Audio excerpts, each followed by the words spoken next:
গতকাল 25 জুলাই সকাল থেকে বিভিন্ন সোশ্যাল মিডিয়াতে ইউটিউবেতে একটি ভিডিও প্রচার করা হয়েছে খুবই নোংরা ধরনের, যেখানে স্ত্রী পুরুষ চরিত্র দেখা যাচ্ছে।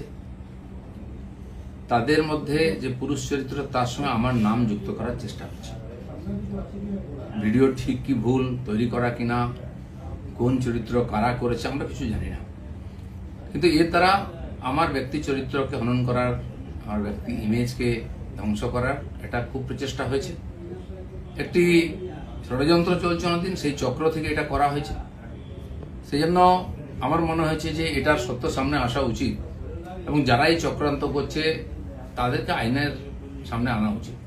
আমি পুলিশের সাইবার ক্রাইমেতে সর্বোচ্চ অফিসেতে আমার তরফ থেকে কমপ্লেন করেছি যাতে এই তদন্ত করা হয় এবং যারা এই চক্রান্তে যুক্ত তাদেরকে এক্সপোজ করে আইনের সামনে আনে, আইনের দ্বারা সাজা দেওয়া হয়।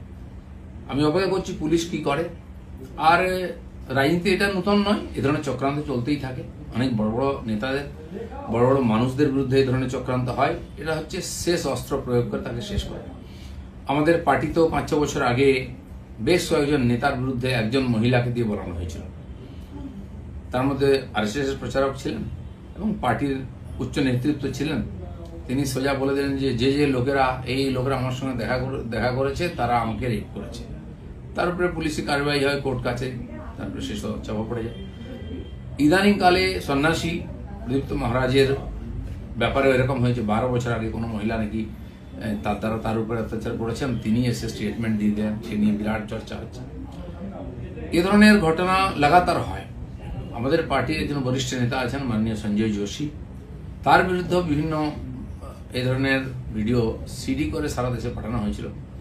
অনেক এটা নিয়ে আলোচনা হয়, পরে যখন ফরেন্সিক টেস্ট হয় দেখা গেল সেটা ফেক ছিল।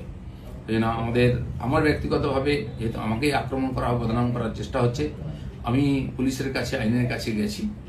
আমি দেখতে চাই পুলিশ কি করে এই ধরনের চক্রান্তে, কারণ এর তো কারোর বিরুদ্ধে লড়াই করা সম্ভব নেই ভাবে। টাকা পয়সা দিয়ে চক্রান্ত করে যে কোনো মানুষকে যে কোনো সময় বদনাম করার চেষ্টা হচ্ছে। তো সেই চেষ্টার বিরুদ্ধে আইন আদালত একমাত্র আমাদের রাস্তা। আমি আইনের কাছে গেছি, লিখিতভাবে বিভিন্ন লিঙ্ককে সেখানে আমি পাঠিয়েছি যে যারা যারা এটা নিয়ে ইচ্ছাকৃতভাবে আমাকে বদনাম করার চেষ্টা করেছে তাদের বিরুদ্ধে ব্যবস্থা হোক। দাদা এইটা কি রাজনীতি তো নোংরামি দিয়ে হয়, কিন্তু কত নোংরামি হবে, কত নিচে নামতে পারবে। পশ্চিমবাংলার রাজনীতিকে বারবার কলুষিত করার চেষ্টা হচ্ছে। আমরা যারা সাধারণ কর্মী হিসেবে সাধারণ মানুষের সঙ্গে থাকি, আমিও 40-42 বছর ধরে সামাজিক জীবনে কাজ করছি। আর্থিকভাবে আমাকে কেউ বদনাম করতে পারেনি। অন্যান্য অনেকবার কমপ্লেন আনা হয়েছে, আমি তার জবাব দিয়েছি।